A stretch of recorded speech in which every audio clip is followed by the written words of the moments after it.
Fala pessoal, como você já deve estar sabendo, no ano passado os quadrinhos da Disney aqui no Brasil passaram por um problema muito grande, chegando ao ponto de perder a editora. E no ano passado mesmo isso ficou resolvido, já que a Culturama, que era uma editora que já vinha trabalhando com essa empresa, assumiu os quadrinhos e acabou tudo sendo bem resolvido. Desde que houve essa troca eu fiquei acompanhando as notícias para entender o que é que estava acontecendo, mesmo sabendo que realmente a Culturama é a editora ideal para ter pego os quadrinhos Disney. Nenhuma outra editora poderia ter sido melhor no caso para pegar esse material. E quanto mais eu procurei saber sobre a Culturama, mais eu ficava impressionado com o que eu descobri a respeito dela, sobre como essa empresa funciona e que ela é até mais antiga do que eu pensava. E o que vinha me chamando muito a atenção era o modo como a Culturama trabalha e o que ela tem planejado para esses quadrinhos a partir do momento que ela lançou agora em março. E isso me gerou curiosidade sobre o modo como essa editora trabalha. Tanto é que na ideia de pesquisar sobre isso, eu vi há uns dias atrás um vídeo do canal Impulso HQ, que é o canal do Renato, uma entrevista com o Paulo Mafia, que é o editor da Culturama. Ele havia trabalhado na Abril durante 24 anos com os quadrinhos da Disney, e como eu falei em vídeos anteriores, ele não é um cara amador, ele sabe muito bem o que está fazendo e tem muita experiência. Esse vídeo na verdade ele é uma entrevista, e é justamente em cima dessa entrevista que ele deu para o Renato que eu vou fazer uns comentários em cima das informações que ele liberou e também em cima das opiniões dele sobre a própria Culturama, sobre o mercado e sobre a situação atual. No início da entrevista, o Paulo Mafia fala que a crise é de mercado, diz que são vários os fatores que influenciam e que ele vende conteúdo e não papel, quando foi questionado sobre isso. Eu concordo naturalmente com a ideia dele de que quando você vende o quadrinho, você vende conteúdo, você vende uma história, algo para entreter as pessoas. Mas tratando sobre o assunto da crise, que ele está certo em dizer que ela é uma crise de mercado, mas que também existem outros fatores que influenciam. Eu também acho que ele poderia incluir nesse problema o fato de que muitas editoras não estão preocupadas em gerar público novo, que é uma coisa que eu já cheguei a citar antes, e que você vê, por exemplo, as próprias editoras como Marvel e DC, elas não estão empenhadas em criar leitores novos para que esse mercado se renove, e esse é um dos grandes problemas. A gente vê isso também por parte de uma editora grande que trabalha com esse próprio material de super-heróis que é bem popular aqui também. E também acredito que, apesar de ter havido realmente problemas sérios na distribuição e dentro desse mercado com a quebra de algumas livrarias, mas eu acho que o problema principal mesmo é a política das editoras. Elas não estão sabendo lidar com isso, tanto as que produzem material original como as que só trabalham em cima de licenças. E você vê, por exemplo, as editoras que mais sofreram com a baixa do poder aquisitivo dos leitores, que os leitores não têm mais dinheiro para comprar por causa de uma crise econômica também, foram as que fizeram o pior planejamento, como é o exemplo da própria Abril e da editora Salvat. A Abril, no caso, teve que cancelar tudo e fechou as portas, e a Salvat, recentemente, ela teve que cancelar todas as coleções dela. Eu não sei se eu estou enganado, mas eu acho que pelo menos a coleção do Tex, ela não foi confirmada se encerraram ou não. Mas para mim, como eu já havia falado em outros vídeos sobre o mercado de quadrinhos, o maior problema de verdade é a política das editoras. Mesmo que a gente saiba que há uma mudança realmente do hábito do leitor, e também acontecem problemas no meio, como a crise econômica, esse problema de distribuição, o problema de calote das livrarias e tudo. Mas eu ainda continuo pensando que o pior problema de todos é a incapacidade de administração de algumas editoras. Ele também fala durante a entrevista que a Culturama está no mínimo 10 anos à frente em nível de distribuição em relação a qualquer editora. Eu posso dizer que eu não duvido nem um pouco disso, porque pelo que eu venho acompanhando, a Culturama realmente ela está muito empenhada em fazer uma distribuição competente e tentar agradar o leitor, chegar ao leitor, que é algo que, por exemplo, a Panini prometeu e não cumpriu. Quando ela saiu da distribuição da Total, ela assumiu a responsabilidade por conta própria de entregar os quadrinhos dela, mas o serviço continuou tão ruim, ou a mesma coisa que era. Então ele tá certo a respeito disso. Enquanto ele foi falando durante a entrevista, eu tive a noção de que, ao contrário do que eu pensava antes, a editora Culturama é uma editora já antiga, como eu cheguei a dizer no começo do vídeo. Ela já está trabalhando há muito tempo com produtos da Disney, com livros temáticos e de passatempo. Ela também já vem trabalhando há um bom tempo com super-heróis Marvel e Star Wars também. Tanto é que o Paulo Mafia afirma que ela vendeu em 2018 12 milhões de livros somente, entre aspas, comercializando em lojas de R$1, supermercados, farmácias, bazares, papelarias e esse tipo de negócio alternativo, esse tipo de ponto de venda diferenciado. Pelo que ele vai falando e vai explicando como funciona o sistema de vendas dessa editora e como eles distribuem os quadrinhos e os livros, você pode ter a clara noção de que o trabalho de logística dessa editora ela está realmente acima das demais, até porque as outras editoras só pensam em colocar o produto delas no máximo em livrarias. E até por causa dessa atitude bitolada que as editoras tiveram, elas acabaram levando um calote da Saraiva e da Livraria Cultura no ano passado. E isso vem se estendendo porque elas ainda estão negociando o pagamento dos quadrinhos postos em livrarias, mesmo a gente sabendo que as editoras não têm culpa disso. Mas a culpa que elas têm, na verdade, é de nunca tentarem ampliar o tipo de negócio que elas fazem para outros estabelecimentos, como a própria Culturama faz. E é por isso mesmo que muitas delas acabam se vendo num beco sem saída. A respeito dos problemas do mercado, o Paulo Mafia diz que o problema não é só o monopólio, e que o pior pode ser, no caso, a escassez de bancas, que elas realmente estão sumindo. Apesar de que nesse ponto eu acho que ele está um pouco enganado a respeito disso, porque monopólio dentro de qualquer mercado ele sempre significa algo negativo. Então ele deveria ter incluído isso dentro das pautas dos problemas que as editoras enfrentam.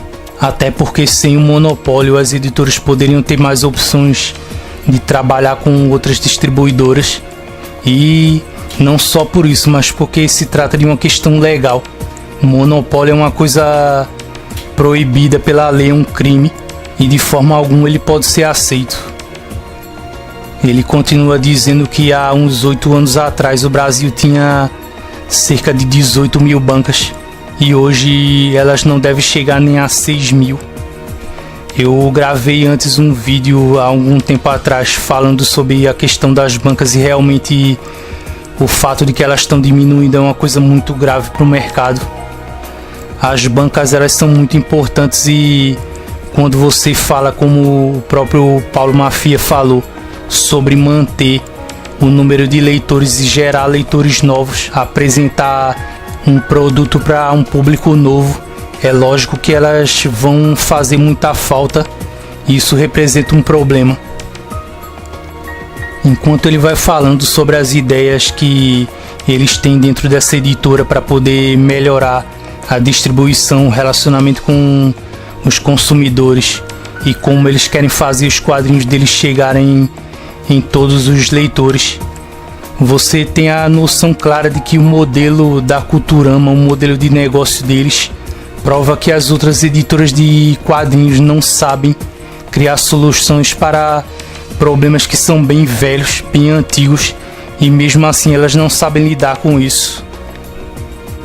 Você percebe nessas editoras que já estão há um bom tempo aí operando, como a Devir, a Mitos, a Panini, que se depender delas o mercado não vai melhorar, não vai mudar, porque você não vê atitude nenhuma que faça com que o leitor acredite que algo novo vai surgir, um modo novo de lidar com o leitor vai ser trabalhado por essas editoras, e se dependesse deles tudo continuaria igual, sem nenhuma perspectiva de melhora. Ele continua dizendo que a editora vai fazer algo novo e produzir quadrinhos da Disney personalizados para algumas empresas, o que é uma coisa inédita e mostra a sofisticação da estratégia comercial que a Culturama tem. É mais ou menos assim que funciona. Por exemplo, se você vê uma empresa de automóveis e ela encomenda uma tiragem de quadrinhos que ela quer entregar como se fosse um brinde para os consumidores dela, essa empresa vai poder entrar em contato com a Culturama e encomendar quadrinhos da Disney somente com o tema de carros. Se for algo relacionado ao esporte, somente com tema de esporte. Se for algo relacionado à tecnologia, eles vão procurar entre as histórias da Disney quadrinhos que sejam relacionados à tecnologia para fazer um quadrinho adaptado à necessidade de cada empresa. Isso é uma coisa muito boa, o que prova que eles não estão só interessados em vender para um tipo de público, mas estão empenhados em ampliar, em encontrar parceiros de negócios novos para poder comercializar os quadrinhos, que é algo que sinceramente eu não vi em editora nenhuma até hoje no Brasil. Ele fala que do mesmo jeito que ele vai fazer isso para as empresas, ele vai fazer também para os sites que dispõem quadrinhos digitais, personalizando as histórias que vão ser dispostas neles. Então, se na Social Comics, por exemplo, você tiver um tipo de quadrinho Disney, em outra plataforma você vai ter histórias diferentes.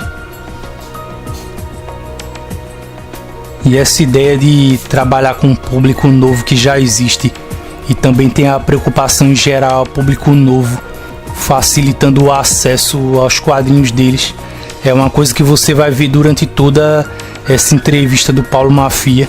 E isso é algo, por exemplo, que você não vê numa editora como a Panini, que é uma empresa que tem plenas condições de fazer isso, mas não tem interesse nenhum em fazer.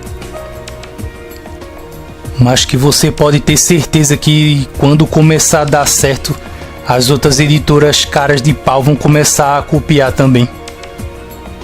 Sobre os próprios quadrinhos, além das revistas que já foram lançadas, ele fala que vai publicar o grande almanac Disney, que vai ter 192 páginas, papel especial. Eu não sei especificamente a que papel ele está se referindo. Vai ter formato americano e vai mostrar as grandes sagas da Disney, sendo que essa revista também vai trazer extras e curiosidades. Sobre o preço ele não falou, mas tendo uma quantidade de páginas dessa e com tal papel especial, eu imagino que ela não seja tão barata assim, mas é esperar para ver. Apesar disso, é uma ótima ideia lançar uma revista em forma de almanac, e pela proposta de publicar histórias de sagas especiais, de material que eu acho já deve ser consagrado pelos leitores antigos da Disney, essa revista pode acabar se tornando uma das melhores do mercado, mas é esperar para ver. Outro detalhe que ele fala a respeito de modelos de vendas é que ele diz que as editoras não deveriam viver só de livrarias, que isso não ajuda a formar leitores, e eu concordo com isso. Eu já tinha até comentado antes que as editoras não têm nenhum plano de expansão. Isso é uma coisa muito pobre de criatividade, de inteligência por parte de quem faz o planejamento em cada editora independentemente. E para completar e reforçar exatamente essa ideia, ele diz que no dia em que os quadrinhos Disney e os quadrinhos de Maurício de Souza morrerem, entre aspas, aqui no mercado de quadrinhos nacional, o mercado não vai durar 10 anos. Eu também concordo com ele em relação a isso. Eu acho que de todas essas editoras, as que são mais comentadas pelos leitores, quase nenhuma delas se preocupa em formar leitores novos. Eu venho batendo nessa tecla dentro desse vídeo, mas isso é muito importante, porque a gente já não está numa situação satisfatória. As bancas estão diminuindo, as livrarias estão passando por problemas e a distribuição está ruim. E as editoras, ao invés de tentar ir até onde o leitor está para poder ampliar esse mercado, elas estão fazendo o caminho inverso, como a própria Panini, e restringindo as vendas a um público gourmet, a um público de pessoas que podem pagar caro para comprar quadrinhos de luxo. E enquanto isso, o mercado vai murchando e elas agem como se não pudesse fazer nada a respeito disso. Não só por essa atitude das empresas, mas porque tem que haver esse tipo de quadrinho de iniciação também. Muita gente começou a ler quadrinhos com Turma da Mônica e Disney, não passaram direto para super-heróis, como foi o meu caso. E esses quadrinhos têm que existir para poder exatamente gerar público novo. Em certo momento da entrevista, o Renato perguntou ao Mafia sobre voltar a se produzir quadrinhos aqui no Brasil, ou seja, quadrinhos Disney feitos por roteiristas e ilustradores aqui no Brasil, que são vendidos lá para o exterior. E ele falou que não só tem intenção de fazer isso, como explicou que a Culturama tem participação com estandes em eventos em países da Europa e que eles pretendem trazer quadrinhos feitos aqui para personagens como o Zé Carioca ou a Margarida, o que é uma boa iniciativa.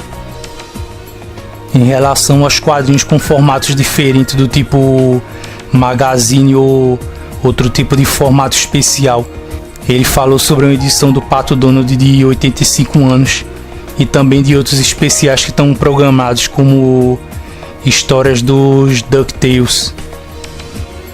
Em relação às assinaturas, ele disse que a Culturama vai ter um cuidado especial com isso, que eles vão colocar caixas personalizadas que vão criar um tipo de clube de assinatura para esses assinantes, que nessa caixa vão vir as 5 edições, vão vir brindes também variados mês a mês. Eles vão ter um cartão do clube.